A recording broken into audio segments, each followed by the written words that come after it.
नमस्कार, बहुत बहुत स्वागत है आपका महाकाल टीवी में। मैं हूं नवीन त्यागी। हिंदू मान्यता के अनुसार हम लोग पृथ्वीलोक पर भगवान की पूजा भी करते हैं, इंसान की पूजा करते हैं और साथ के साथ उन पितरों की पूजा करते हैं जिनका एहसान, जिनका ऋण हमारे ऊपर होता है। तो दर्शकों, पितरों की पूजा का विशेष महत्व होता है, महत्व तिथि होती है और प्रत्येक साल जो समय आता है वो एक निश्चित समय पर हम अपने पितरों को याद करते हैं। मान्यता के अनुसार कहा जाता है कि उस समय हमारे पितृ पृथ्वी लोक पर आकर हमारी रक्षा करते हैं और हम उनको पूजा पाठ, तर्पण कर आदि जो भी परंपराएं हैं उसके अनुसार उनको महत्व देते हैं। तो आज हम जानेंगे पितृपक्ष के बारे में कि आखिर पितृपक्ष कब और कैसे मनाया जाता है। तो दर्शकों, अश्विन मास की कृष्ण प्रतिपदा से लेकर अमावस्या दिन पितृपक्ष के नाम से विख्यात है। इन 15 दिनों में लोग अपने पितरों, पूर्वजों को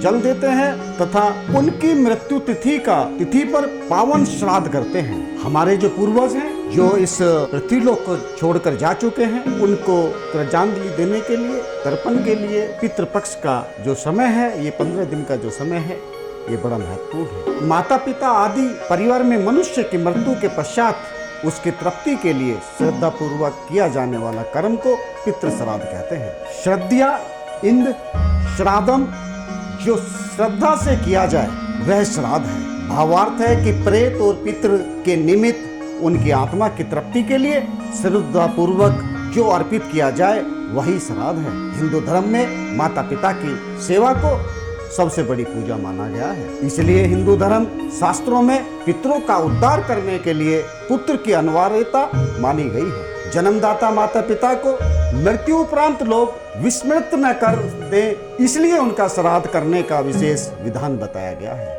भाद्रपद पूर्णिमा से अश्विन मास की कृष्ण पक्ष अमावस्या तक के 16 दिनों को पितृपक्ष कहते हैं, जिसमें हम अपने पूर्वजों की सेवा करते हैं। अश्विन कृष्ण पक्ष की प्रतिपदा से लेकर अमावस्या तक ब्रह्मांड की ऊर्जा तथा उस ऊर्जा के साथ पितृ प्राण पृथ्वी पर व्याप्त रहता है। माना जाता है कि इन 15 दिन हमारे पितृ हमारे इस पृथ्वी लोक पर ही अपनी समस्त ऊर्जा के साथ यहीं पर विराजमान रहते हैं। धार्मिक ग्रंथों के में मृत्यु के बाद आत्मा की स्थिति का बड़ा सुंदर और वैज्ञानिक विवेचना भी मिलता है। मृत्यु के बाद 10 गात और पोडशी पिंडदान, जिसको हम पिंड बोलते हैं, मृत व्यक्ति की प्रेत संज्ञा रहती है। पुराणों के अनुसार वह सूक्ष्म शरीर जो आत्मा भौतिक शरीर छोड़ने पर धारण करती है, प्रेत होती है। प्रिय के अतिरेक की अवस्था प्रेत है, क्योंकि आत्मा जो सूक्ष्म शरीर धारण करती है तब भी वह अपने अंदर मोह, माया,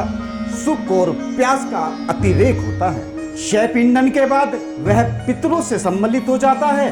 पितृपक्ष भर में जो तर्पण किया जाता है उसे वह पितृ प्राण स्वयं आपायापित होता है। पुत्र या उसके नाम से उसका परिवार जो चावल का पिंड देता है उसमें से अंश लेकर वह अभ्य प्राण का ऋण चुका देता है। ठीक अश्विन कृष्ण प्रतिपदा से वह चक्र उद्रमुख होने लगता है। 15 दिन अपना भाग लेकर शुक्ल पक्ष की प्रतिपदा से पितृ उसी ब्रह्मांडीय ऊर्जा के साथ वापस चले जाते हैं, इसलिए इसको पितृपक्ष कहते हैं। और इसी पक्ष में श्राद्ध करने से पितरों को प्राप्त होता है। पुराणों में कई कथाएं इस उपलक्ष्य को लेकर है, जिसमें कर्ण के पुण्य जन्म की कथा काफी प्रचलित है। दर्शकों, हिंदू धर्म में सर्वमान्य श्री रामचरितमानस में भी श्री राम के द्वारा श्री दशरथ और जटायु को गोदावरी नदी पर जलांजलि देने का उल्लेख है एवं भरत जी के द्वारा दशरथ के हेतु 10 गात्र विधान का उल्लेख भरत किन्हीं 10 गात्र विधाना तुलसी रामायण में हुआ है। भारतीय धर्म ग्रंथों के अनुसार मनुष्य पर 3 प्रकार के ऋण प्रमुख माने जाते हैं। ध्यान देने वाली बात है दर्शकों कि हम लोग 3 प्रकार के ऋणों में सदैव इस पृथ्वी लोक पर उनके ऋणी रहते हैं।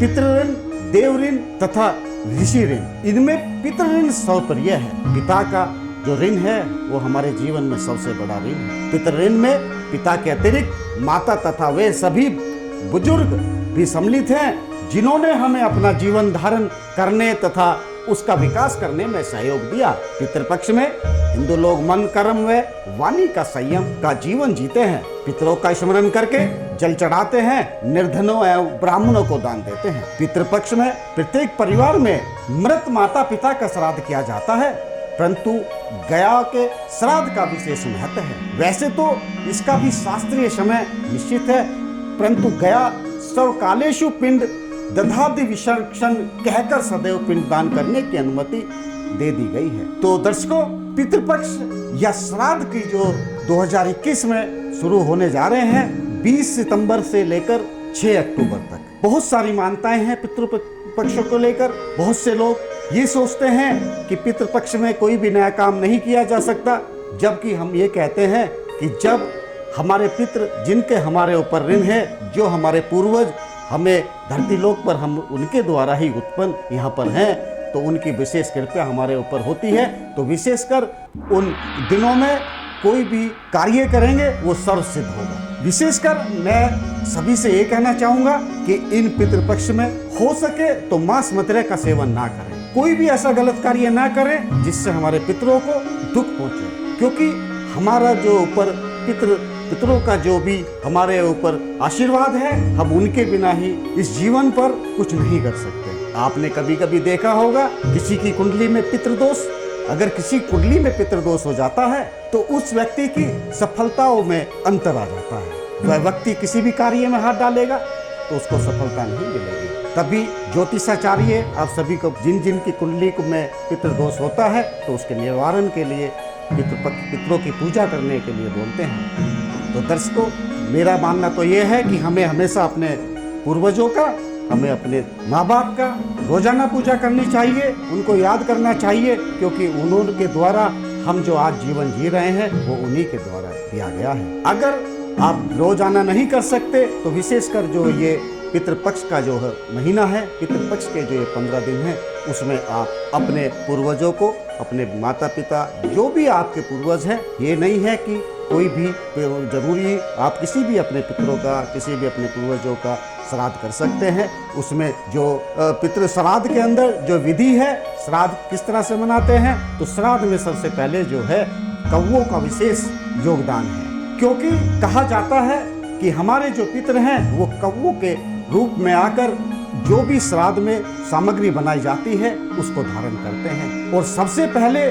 जो श्राद्ध में सामग्री निकलती है वो कौवों के नाम की निकलती है। तो दर्शकों, अमूमन आपने देखा होगा कि जब कोई श्राद्ध निकलता है तो कौवों के लिए अलग से सबसे पहले जो निवाला निकलता है वो कौवों को निकलता है, क्योंकि कौवों के द्वारा ही हमारे पितरों तक वो सामग्री पहुँचती है। जल के द्वारा जौ, चावल, दूध, बहुत से व्यक्ति हैं नदी में जाके तर्पण करते हैं तो उसका भी विशेष फल मिलता है। तो तर्पण भी करने से अपने पूर्वज हैं वो बड़े खुश होते हैं। तो कहने के लिए तो बहुत सारी बातें हैं दर्शकों, मेरा इतना ही कहना है, जितना भी हो सके अपने पितरों के याद में उनके दिए गए संस्कार, उनके बताई गई बातें, उनके जीने की जो जीवन शैली है उसको आप अपने जीवन में ढाल लें, जिससे आपको उनकी कृपा हमेशा बनी रहे। इन्हीं शब्दों के साथ मैं आप सभी का पुनः आप सभी का जय श्री महाकाल टीवी में स्वागत करता हूं। नमस्कार, जय महाकाल। देवों के देव महादेव से जुड़े किस्सों को जानने के लिए सब्सक्राइब करें हमारा YouTube चैनल महाकाल टीवी।